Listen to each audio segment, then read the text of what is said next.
आज हम कक्षा 10 के अंदर पाठ नंबर पढ़ेंगे 9 पद्य भाग का। ये लास्ट पाठ है पद्य भाग पूरा हो जाएगा। पाठ नंबर 9 के कवि है मंगलेश डबराल और पाठ का नाम है संगतकार यानी साथ देने वाले। इनका जन्म 1948 में टिहरी गढ़वाल उत्तरांचल में हुआ। निधन पाठ्य पुस्तक में दिया हुआ नहीं है, इसलिए ये शायद जीवित हुई। ठीक है। इनकी प्रमुख रचनाएं हैं पहाड़ पर लालटेन, घर का रास्ता, हम जो देखते हैं, आवाज भी एक जगह। ये इनकी महत्वपूर्ण रचनाएं हैं। इनमें से एक या दो याद करना कोई परिचय के लिए। ठीक है। मंगलेश की कविताओं में सामंती बोध एवं पूंजीवादी छल छदम दोनों का प्रतिकार है। पूंजीवादी जो वर्तमान में व्यवस्था है, लोग एक दूसरे के साथ जो धोखा कर रहे हैं, उसका वर्णन है वो इनकी कविताओं के अंदर किया गया है। इनकी कविताओं में सौंदर्य बहुत सूक्ष्म है और भाषा भी इनकी पारदर्शी है। शुद्ध हिंदी शब्दों का प्रयोग है वो इनकी भाषा में किया गया। संगतकार जो कविता है उसके अंदर मुख्य कलाकार के साथ एक अन्य कलाकार भी होते हैं। जागरण कवि देखा, जागरण के अंदर कितने कलाकार होते हैं? तीन होते हैं। देखो, जागरण हो या अन्य कोई भी कार्यक्रम हो, उसके अंदर एक तो मुख्य कलाकार होता है, उसके साथ 5-7 अन्य पीछे और भी कलाकार होते हैं। कभी देखा होगा आपने। लेकिन नाम हमेशा किसका होता है? मुख्य कलाकार का होता है कि नहीं होता है? लेकिन नाम उनका भी साथ में होना चाहिए। क्या अकेला कोई कलाकार कोई गीत गा सकता है? नहीं गा सकता। तो ये पाठ उसी के संदर्भ में लिखा हुआ है। कोई भी कार्य है तो, और जैसे देश की आजादी के लिए वर्तमान में 2 या 4 नेताओं के नाम ही आते हैं बड़े बड़े, लेकिन आजाद कराने के अंदर बहुत सारे लोगों का योगदान था जिनका नाम आज हम जानते नहीं है। उसी तरह से देखो, संगीतकार जो है उसके पीछे अन्य जो लोग बैठे हुए जो उसका साथ दे रहे हैं, हमें उनका भी धन्यवाद देना चाहिए। क्योंकि अगर वो कार्यक्रम को बिगाड़ना चाहे ना, बिगाड़ सकते, कलाकार कुछ नहीं कर सकते। अब देखो पीछे वाले, देखो पीछे शिक्षा हुआ, कहीं ढोल की बजाना रहा है, कहीं ताली बजाना रही है, कहीं खड़ताल बजाना रहा है, वह नहीं। एक कलाकार पहले कोई एक लाइन बोल दे होगी थी, फिर भी ले रहा है, दोबारा बोला है, रिपीट करे नहीं। अब मान लो मुख्य कलाकार कोई एक गीत की लाइन बोल दी, ले रहा बेसुरी गीत का हमारा गावा है,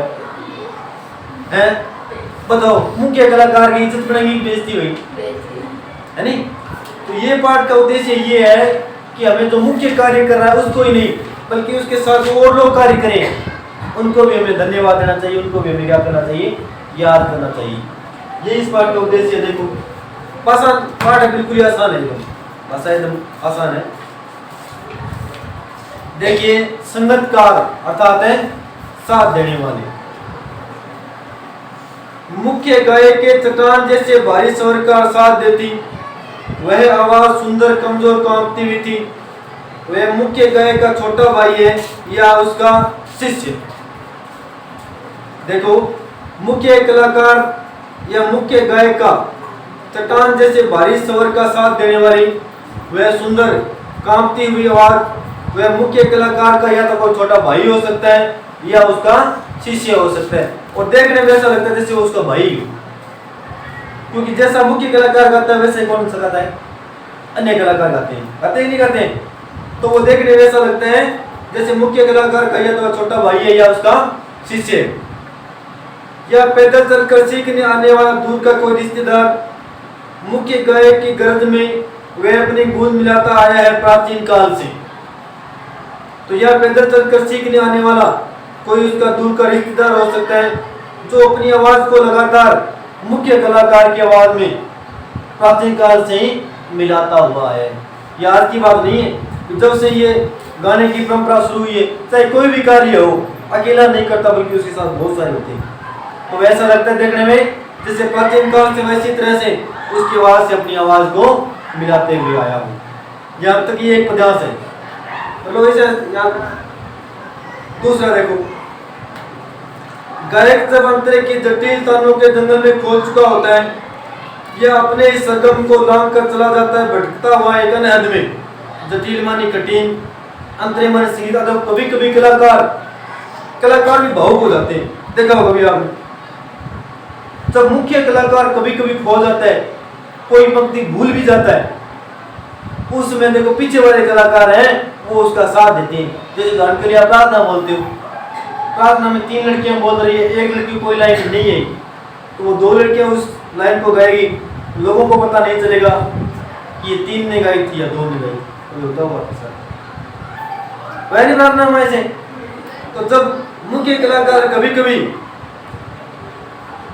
अंतरे की जटिल तानों के अंदर खो चुका होता है सरगम स्वर को, स्वर सारे गामा पा धानी है, तो सरगम को लांग कर किसी अनहद में चला जाता है, तब संगीतकार इस तय को संभाले रहता है।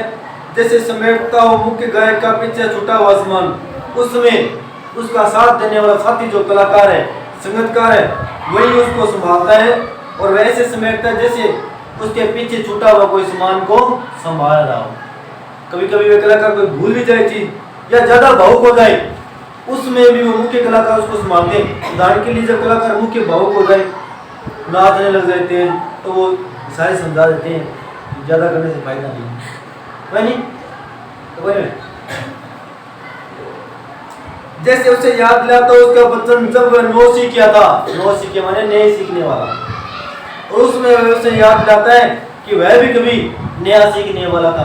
अगर कलाकार मुख्य जो कलाकार होता है वो ऐसे थोड़ी है कि सीधे मुख्य कलाकार बन जाए, पहले देखो पीछे वाला बनता है।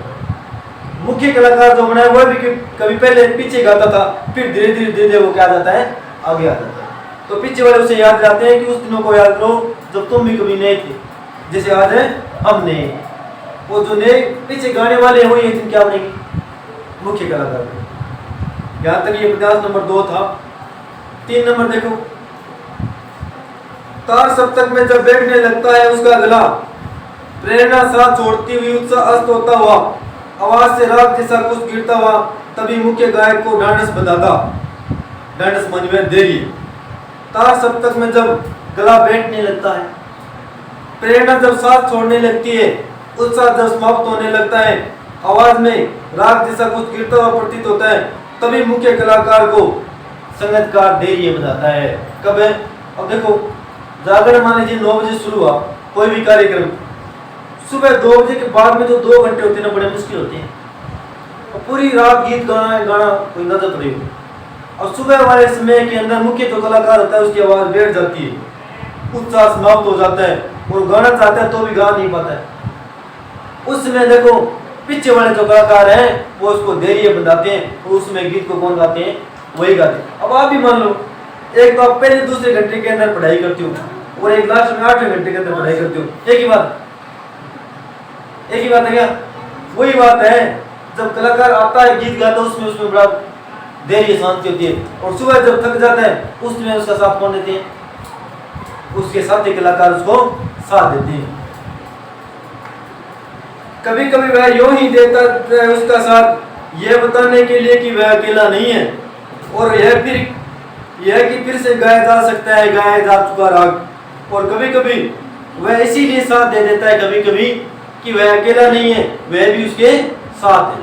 अब कलाकार कई बार अगले मुख्य कलाकार कोई बात बोले नहीं बिगलेर नुहाम रहेगा, देखो वही नहीं बात बोले, तो वह कभी कभी इसलिए भी साथ दे देता है कि वह इस संगीत की दुनिया में अकेला नहीं है और भी उसके साथ है, और इसलिए भी क्योंकि गाए हुए गीत को दोबारा भी गाया जा सकता है। उदाहरण के लिए देखो आप प्रार्थना बोलते हो, आप एक लाइन बोलते हो, उसी लाइन को कौन बोलते हैं, सामने वाले बच्चे बोलते हैं, ये मान लीजिए वो संगीतकार ही है, तो बताते हैं एक पंक्ति जिसको गाया जा चुका है उसको दोबारा भी गाया जा सकता है।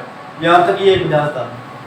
अवंती में 50 नंबर 4 देखो, और उसकी आवाज में एक हिचक साफ सुनाई देती है, यह अपने स्वर को ऊंचा नहीं उठाने की जो कोशिश है उसे विफलता नहीं, उसकी मनुष्यता समझा जाना चाहिए। और उसकी आवाज में जो हिचक साफ सुनाई पड़ती है, स्वर को ऊंचा उठाने की जो उसकी प्रयास है, कोशिश है, उसे उसकी विफलता नहीं बल्कि एक मनुष्यता समझनी चाहिए। संगीतकार का एक प्रयास होना चाहिए, और संगीतकार होते हैं पीछे प्रयास करने वाले होते हैं, वही एक ना एक दिन क्या बनते हैं, कलाकार बनते हैं। तो ये पाठ का उद्देश्य ये है कि हमें मुख्य चीज, मुख्य कलाकार को साथ साथ पीछे साथ हमारे जो लोग हैं साथ देने वाले अपने, उनको भी हमें क्या करना चाहिए, याद करना चाहिए। क्योंकि अकेला कोई व्यक्ति कोई कार्य नहीं कर सकता, या कर सकता है? हाँ। तो गृह कार्य के लिए प्रश्न देखो, 1 नंबर, 3 नंबर, 7 नंबर, 1, 3, 7, ये प्रश्न गृह कार्य में कर लेना, ठीक है।